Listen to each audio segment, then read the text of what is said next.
Dear student, the next thing in the implication is biconditional connective that is if and only if. ये बच्चों इसका last connective है, मतलब हमें और ज्यादा कनेक्टिव्स के बारे में बातचीत नहीं करनी है. मेनली हमें P and Q, P और Q, if P then Q, और ये हमारा है if and only if. if and only if का मतलब क्या हुआ? I double F. If and only if को हम लोग आई डबल एफ से भी रीड करते हैं समटाइम्स. ठीक है, इसको बोलते हैं हम बाई कंडीशनल कनेक्टिव. क्या बोलते हैं बच्चों? By conditional connective. ठीक है, इसके बारे में समझते हैं. If P and Q are any two statements, then the compound statement in the form of P if and only if Q, इसको ऐसे रीड करते हैं. P if and only if Q is called a biconditional statement. इसको क्या बोलते हैं? Is called a biconditional statement and is written in the symbolic form as P by implies Q, and is written in the symbolic form as P by implies Q, और P मतलब आप ऐसे भी लिख सकते हो और ऐसे भी लिख सकते हो, दोनों का मतलब सेम ही है. ठीक है, यहां पर बच्चों खास बात क्या है वो समझते हैं. बहुत इंपॉर्टेंट बात है. यदि आपने कंडीशनल को समझ लिया ना तो बाई कंडीशनल तो ऐसे आ जाएगा, ऐसे ऐसे बिल्कुल हल्की सी चुटकी होती है ना, बिल्कुल हल्की सी, वो भी बजा. मतलब हर कोई बच्चा चुटकी नहीं बजा पाता है, हर कोई बच्चा सीटी नहीं बजा पाता है ना. तो लेकिन जो नहीं बजा पाता है ना वो भी समझ लेता है. क्यों? किसी दूसरे ने बजा दी ना तो कंडीशनल तो समझ ली, तो बाई कंडीशनल तो वैसे समझ में आ जाती है. ठीक है, तो क्या कहता है बेटा? P if and only if Q, Q if and only if P. तो P जो है ना, if and only if का मतलब होता है कि पहला वाला दूसरे वाले के लिए नेसेसरी एंड सफिशिएंट दोनों है. P is a necessary and sufficient condition for Q. Same कहानी, Q is necessary and sufficient for Q. तो क्या होगा भाई? यदि दोनों ट्रू होंगे तो ही ट्रू आएगा, और दोनों फॉल्स होंगे तो ही ट्रू आएगा. एक ट्रू एक फॉल्स तो आउटकम हमारा फॉल्स होता है. मतलब क्या हुआ? Basically P by implies Q जो होता है ना भाई साहब, P बाई इंप्लाइज Q जो होता है ना, देखो मैं थोड़ा सा आपको डिटेल में बताता हूँ, है ना. ये लोग तो क्या करते हैं थ्योरी में तो ऐसे ही चिपका देते हैं फटाफट से. थोड़ा सा समझ जाता हूँ मैं आपको. ये जो मैं टेबल बना रहा हूं ना, ये आपके अंदर तक के दरवाजे खोल देगी. कहां तक के दरवाजे खोल देगी? अंदर तक के दरवाजे खोल देगी ना. थोड़ा भावनाओं को समझना है ना, भावनाओं को समझने की कोशिश करना है ना बेटा. जैसे जैसे मैं कहता हूँ ना, भावना नाम की कोई लड़की मेरी जिंदगी में है नहीं, लेकिन थोड़ी मेरी भावनाओं को समझना है ना. उस कन्या को नहीं, मेरे अंदर की भावनाओं को समझना है ना. P implies Q,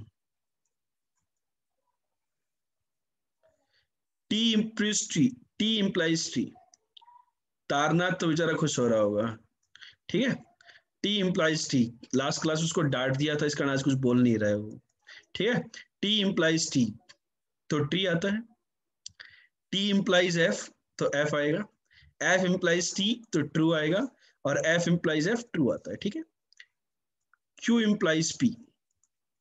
चलो बनाओ बनाओ बनाओ. अरे सर ये तो अभी बनाई थी हमने पिछली बार में ही, आप दोबारा क्यों बनवा रहे हो? अरे बनाओ बनाओ बनाओ, मजा आएगा मजा. TF का F और दिस इज T. ठीक है, अब एक काम करो, ये जो P implies Q आपने निकाला, इसका एंड Q implies P के साथ कर दो. एंड अपन ने पढ़ चुका है कि नहीं पढ़े? पढ़ चुके ना बबुआ कि नहीं पढ़े? पढ़ लिया ना यार कि नहीं पढ़े हो अभी तक? ठीक है, तो पढ़ा था हमने. तो इन दोनों का एंड, TT का एंड T, FT का एंड F, TF का and F, the and, TT का एंड T. तो यही आपका बबुआ P बाई इंप्लाइज Q होता है. ठीक है ना? चमका कि नहीं चमका? कि P इंप्लाइज Q मतलब P Q को इंप्लाइज कर रहा है एंड Q P को इंप्लाइज कर रहा है. इफ एंड ओनली इफ का मतलब क्या होता है?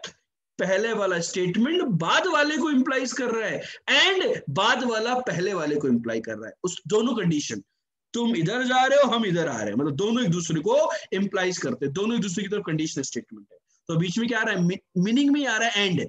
मैं तेरे को इंप्लाइज करूंगा, तू मेरे को इंप्लाई करना, तो वो हो जाता है बाई कंडीशनल स्टेटमेंट. ठीक है, तभी तो क्या कहेंगे? कंडीशनल में P क्या था? P was the sufficient condition for Q and Q was the necessary for P. यहां पर दोनों एक दूसरे की हो गई, सफिशिएंट नेसेसरी। ठीक है, एंड की टेबल क्लियर होगी, एंड की table T F F T clear. चलो ठीक है, आई होप सभी प्यारे बच्चों को ये बात अच्छे से क्लियर हो गई होगी। फिर भी किसी को समस्या है तो वो मेरे साथ शेयर कर सकता है ना। I am available 24/7 for my dear students. ठीक है, इसका मतलब ये नहीं कि रात को 3 बजे फोन उठाओ और कि चलो चल बताओ सर क्या हाल है आपके।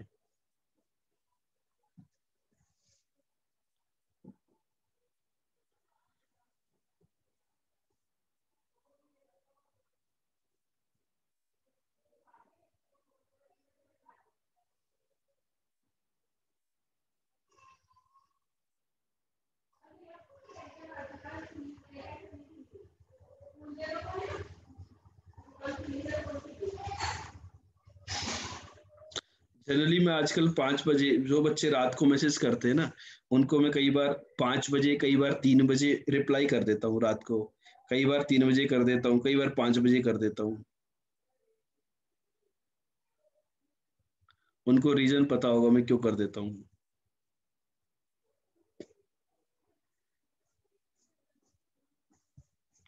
चल, यहाँ पर बच्चों ये जो नॉट है ना, इसको समझ लेना।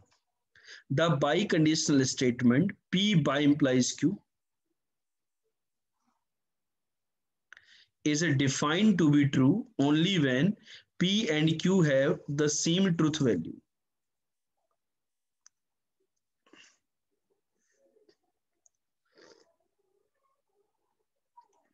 ठीक है, बात समझ में? मतलब दोनों ट्रू होंगे तो ट्रू आएगा, दोनों फॉल्स होंगे तो ट्रू आएगा, अदरवाइज ये ट्रू नहीं आता है।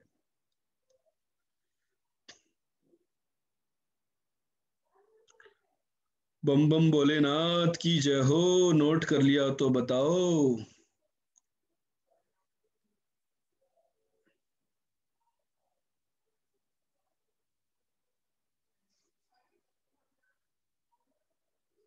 ठीक है, डर के आगे जीत है। इसी प्रकार से डेली क्लास अटेंड करते रहो बच्चों। क्लास अटेंड करोगे तो आनंद की अनुभूति होगी। तो देखो, बाई कंडीशनल की कुछ एग्जांपल्स देखते हैं। A number is divisible by 3 if and only if the sum of the digit formed by the number is divisible by 3. 1 is less than 7 if and only if 2 is less than 8. A triangle is equilateral if and only if it is equiangular. A triangle is equilateral if and only if it is equiangular. बेटा Taranath, limits cross ना करें, अपनी औकात में रहें।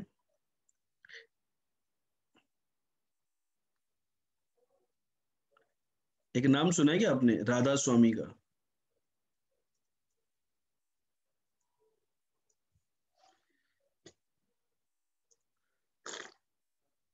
कितने लोगों ने सुना है? So I am the follower of that, मतलब my family, complete family. So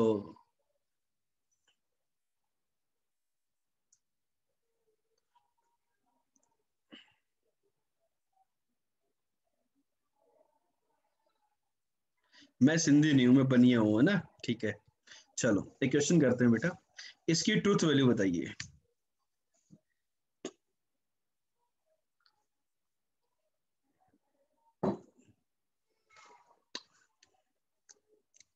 A natural number is divisible by 9 if and only if it is divisible by 3. A natural number is divisible by 9 if and only if it is divisible by 3. क्या output आएगा? A natural number is divisible by 9.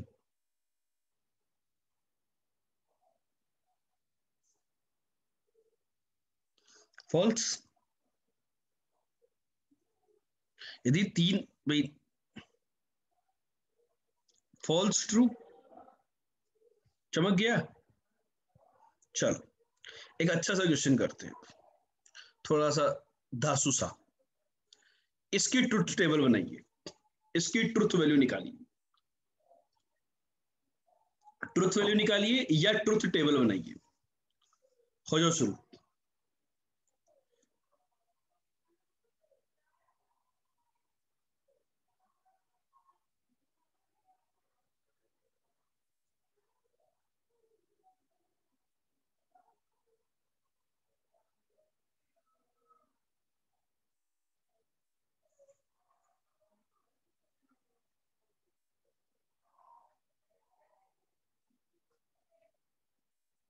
बहुत मेहनत करनी पड़ेगी इसके अंदर। P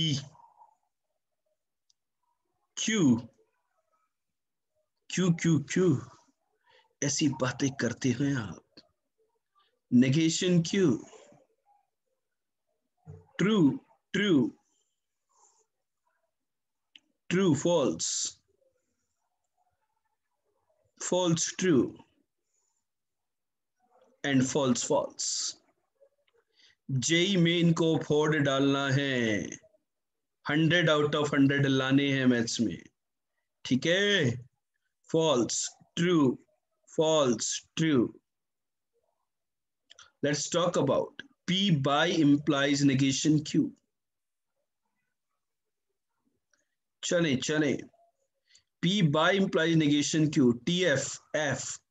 चलो जल्दी से मुझे इस कॉलम की एंट्रीज कमेंट करके बताएं।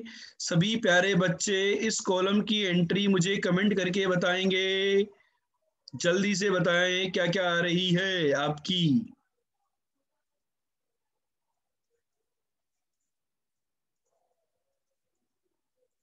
FTTF, FTTF, वेरी गुड, बहुत ही बढ़िया, बहुत ही शानदार प्रदर्शन है यार। ये तो सिक्सर लगा रहे हो आप लोग, बिल्कुल शानदार है ना, गोल पे गोल ठोक दो। क्यू इंप्लाइज पी की टेबल बताइए, क्यू इंप्लाइज पी की टेबल जल्दी से। क्यू इंप्लाइज पी क्या होगा? T implies T, T, F implies T, T, T implies F, F, F implies F, T। चलो आ गया? ट्रुथ टेबल बताना आ गया कि नहीं आया, बता दो प्यारे बच्चों। आ गया आ गया।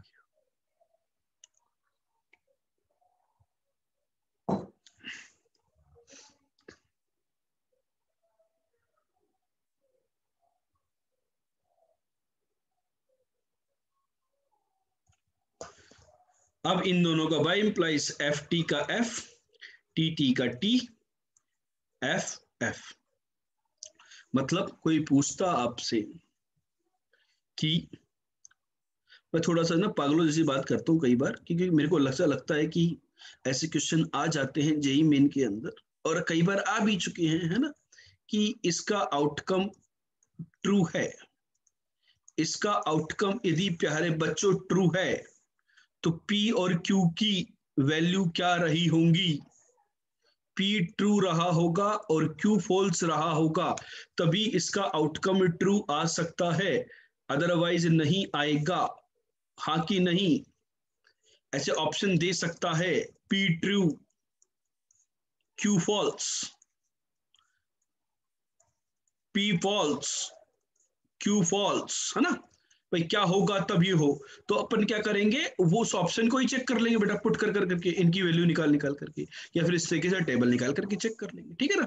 आपको समझ में आया ना दूसरा ऑब्जेक्टिव क्वेश्चन किस प्रकार का बनाया जा सकता है, ठीक है। चलो क्लियर हो गई कहानी, ठीक है। चलो चलो चलो चलो आगे बढ़े बच्चों।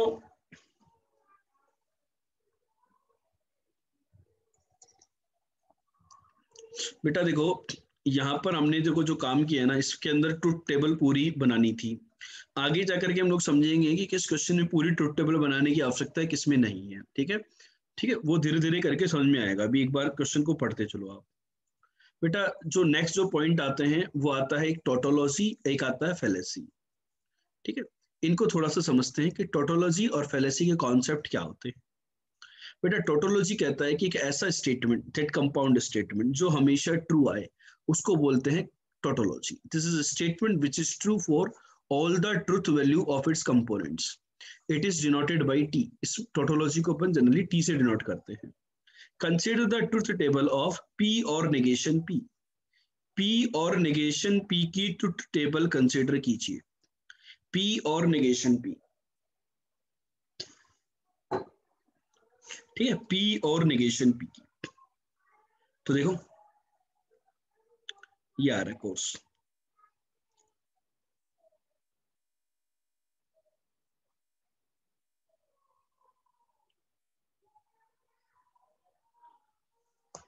आ गया ट्रू और true. We observe that last column is always true. ठीक है, तो this is a tautology. Clear है टोटोलॉजी? नोट कर लो बेटा फटाफट से. मतलब जिस भी ओवरऑल स्टेटमेंट का हर केस में ट्रू वैल्यू आता है उसको हम टोटोलॉजी बोलते हैं. That's it.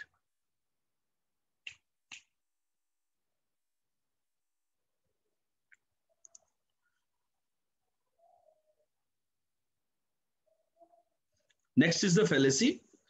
तो फैलेसी क्या होती है? हर कंपोनेंट वैल्यू के लिए वो हमेशा फॉल्स आए. इसको एफ या सी से भी डिनोट करते हैं, है ना. पी एंड नेगेशन पी का टेबल हमेशा एफ आएगा. तो दिस इज फैलेसी. नोट कर लो बच्चों जल्दी से.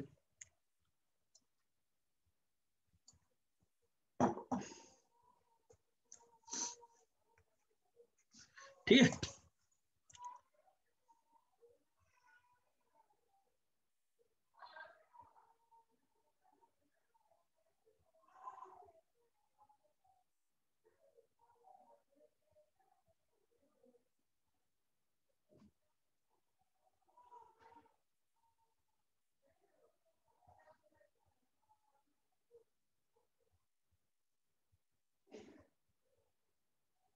चलो बेटा देखो बात आती है कि लॉजिकली इक्विवेलेंट स्टेटमेंट, जो मैंने बीच में एक बात बोली थी.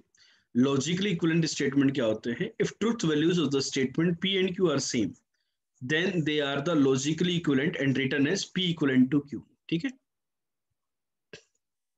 नोट कर लीजिए. जैसे कि लॉजिकली इक्विवेलेंट स्टेटमेंट में आया था P इंप्लाइज Q, एक ये स्टेटमेंट है, और Q इंप्लाइज P. ये दोनों स्टेटमेंट, सॉरी ये नहीं, ये तो कन्वर्स था ना. Negation Q implies negation P. ये स्टेटमेंट और ये स्टेटमेंट लॉजिकली इक्विवेलेंट स्टेटमेंट है. बच्चों बताओ ये बात सही है कि गलत है? जल्दी से बताइए.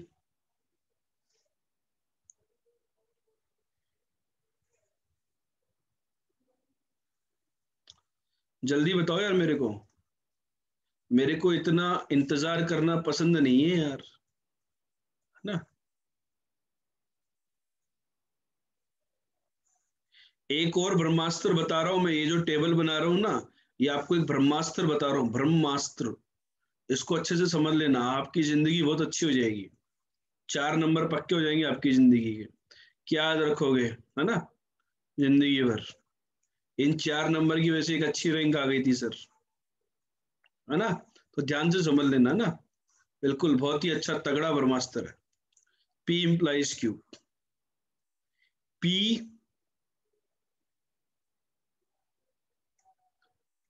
नेगेशन पी और क्यू. ये बताना जरा. नेगेशन पी और क्यू की टेबल बताओ. F T T, F F F, T T T, T F T. चमका कि नहीं चमका? मतलब इनका इक्विवेलेंट स्टेटमेंट ये भी होता है, नेगेशन पी और क्यू. P इंप्लाइज Q का इक्विवेलेंट स्टेटमेंट ये भी होता है, बिकॉज इसकी ट्रुथ टेबल और P इंप्लाइज Q की ट्रुथ टेबल सेम होती है. ठीक है. तो जैसे if x equal to 4, then x square equal to 16. इसको और कैसे लिख सकते हो, इसको लिख सकते हो x is not equal to 4 either or x square equal to 16। कुछ दिमाग के अंदर बातें गई कि नहीं गई, चमका कि नहीं चमका?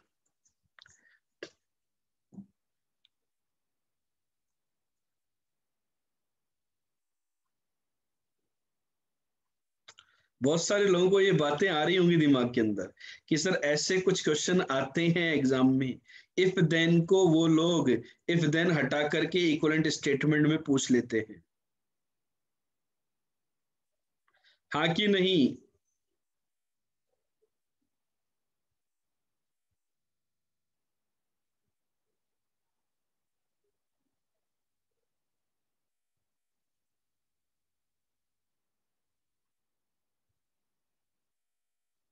हो गई बात क्लियर?